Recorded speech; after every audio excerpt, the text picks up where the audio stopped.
aujourd'hui c'est Japan Expo, mais c'est aussi et avant tout pour nous la Ankama Convention numéro 2. Donc là on a la version alpha de Dofus 2.0 que les joueurs peuvent déjà essayer. Donc en fait ils ont à disposition un système de combat limité avec déjà les 3 premières classes. Donc ils peuvent déjà apprécier la refonte graphique, les nouveaux sprites de personnages, un nouveau prototype d'interface et le nouveau moteur de rendu avec les nouveaux décors, les nouveaux pictos, un nouveau système de prévisualisation des cartes.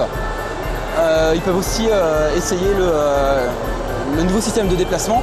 Il faut savoir qu'avant dans Dofus 1, on se déplaçait en cliquant sur des plots, ce qui était assez pas très intuitif. Donc là maintenant ils ont la possibilité de changer d'écran directement en approchant leur curseur dans des bords de l'écran, ce qui permet à leur personnage de se déplacer plus rapidement et de façon plus intuitive. Alors ce qu'il y a de plus difficile dans le développement de Dofus 2.0, c'est à la fois de tenir les délais qu'on s'est imposés pour la refonte graphique. Il faut savoir qu'on refait l'intégralité des décors, des personnages, des monstres, des effets de sort. Et en parallèle aussi, il y a toute la refonte du code du client.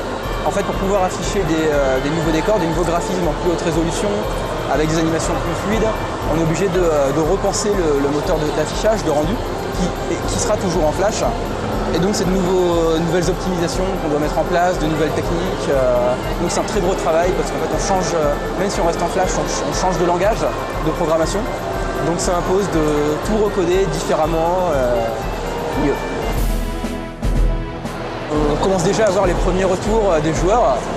Pour l'instant on est agréablement surpris, les joueurs sont vraiment emballés en fait par l'aspect graphique du jeu. Ils sont satisfaits de l'aspect graphique qu'on a réussi à garder. On a réussi à garder la touche Dofus. Aujourd'hui, pour la Japan Expo, on vous a mijoté un petit donjon bien senti et fagot. Donc, ça s'appelle le donjon des chouchous de Rouchou, un donjon à ambiance un peu plus sombre peut-être que ce que les bêta-testeurs ont eu l'occasion de goûter jusqu'à présent, avec des créatures un petit peu malfaisantes. On a commencé à mettre une IA assez sympathique, des sorts assez variés. On a les 12 classes qui sont disponibles, enfin, donc pas encore complètes, mais ça permet déjà un panel de jeu assez sympathique, et donc un petit donjon calibré pour des groupes de 4 à 5 joueurs pendant environ 25 minutes. La réaction des gens aujourd'hui en jouant au donjon, c'est plutôt positif. Il y a pas mal de gens qui s'éclatent. Une fois qu'ils ont compris comment jouer un peu ensemble, parce que là c'est vrai que c'est la première fois qu'on propose une expérience vraiment multijoueur, donc le donjon est calibré pour être joué à plusieurs. Mais une fois que les joueurs apprennent à connaître un petit peu les gens de leur table et se mettent à jouer ensemble, ça se passe plutôt bien et je pense qu'ils sont plutôt contents. J'ai même vu quelques-uns qui ont atteint le boss, voire même peut-être qu'ils l'ont battu, je sais pas. Je vais refaire un tour de table après ça pour voir s'il y a des courageux qui sont allés jusqu'au bout.